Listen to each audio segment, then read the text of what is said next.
Hello YouTube. Today I'm going to show you a tutorial on how I cornrow my hair. I already have a part separated for us to get started. But what I use is Kinkle hair, and it's about 22 inches when you bend it, but it's even longer when you don't bend it like I'm showing you now. But I usually bend it because I don't want it to be too long. The type of hair I'm using is from a company called Braid Now, or the brand is Braid Now, and it's 100% Kinkle fiber, and it's flame retardant, which means you can use heat on it. It's a number 27, that's the color. First thing you will need is a small tooth comb for parting. You'll need some type of grease so that you can keep your scalp nicely moisturized. I use olive oil Grow Therapy. I got it for $1 at Walmart. But that's the consistency of it. The next thing you'll need is gel. I use the Icy styling gel because it leaves my hair really shiny and it's not hard or harsh. There's no alcohol in it. And you'll need a big wide tooth comb for combing out anything extra. So first thing you want to do is part your hair like I've done already, and then put grease in between the part. Again, I'm using my Do Grow. And then once you're done putting the grease in between the part, you want to then put the gel on the edges. Now I already put grease in between the part, obviously, before I start this video, but you put gel on the edges so that it'll be nice and smooth and it'll look professional. It'll be like a very nice sleek finish. Sometimes I put it on the actual hair so I won't have any kinky hair sticking out of my braids, because I don't like when hair sticks out of my braids. But once you're done with that, you can just start braiding. And I take the hair and it's two parts that it comes with, and then I just start separating it once I start braiding. I find it easier that way because it won't tangle. So I start very closely to the edges because I don't want a lot of hair in between my edges and the weave, because I want that to be my new growth. Like, I want to be able to see my new growth, and that's just how I do it. But you want to be sure to braid the hair all the way down to the nape of the neck so that it won't lift whenever you put in ponytails or whenever you want to braid it for a side braid effect. But it won't lift as easily, and it'll take longer, or it'll last longer is what I'm saying. But you want to braid it all the way down like I'm showing you to the end. You want to do the same side on each, or on the other. You want to do the same thing on the other side of your head. Just part it so it can be equal on both sides. Now I just want to add that you don't have to braid your braids all the way down, but I do because I think it looks better on me and more mature. But you can curl it.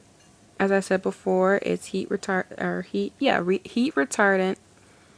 So or flame retardant, but it's the same thing. So it can take heat, so you can straighten it and you can curl it if you want. I'll put a link up below on my earlier video where I debunked Kinkle hair.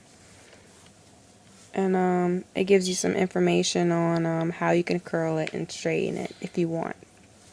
So do the same thing. You just grease your scalp with the Do Grow, or that's what I'm using, the Grow Therapy.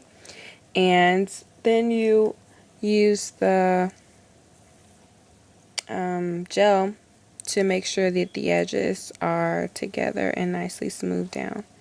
And I'm going to put it also on my actual hair, again, so that I won't have any stray hair sticking out of my braid, because I want it to look as crisp and neat as possible, because I'm planning on keeping this hairstyling for about a week, maybe 2 weeks, but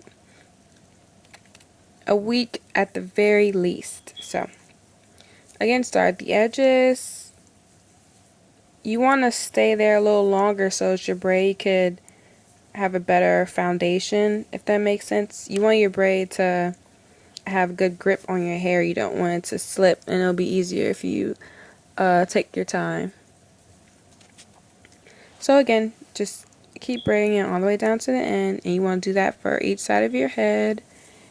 I usually go back and forth, do one side, go on to the other side, do one side, go to the other side, just to make sure that it's even. And once I get to the top, then I pretty much just do what I want with it.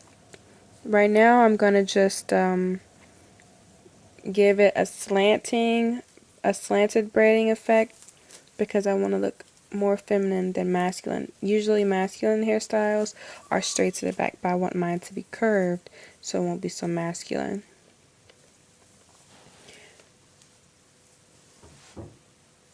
Right about now, I notice that I'm braiding my hair, or I'm allowing my focal point of my braids to be on the wrong side of my head.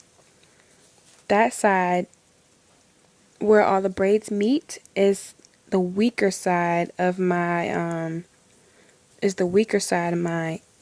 hairline.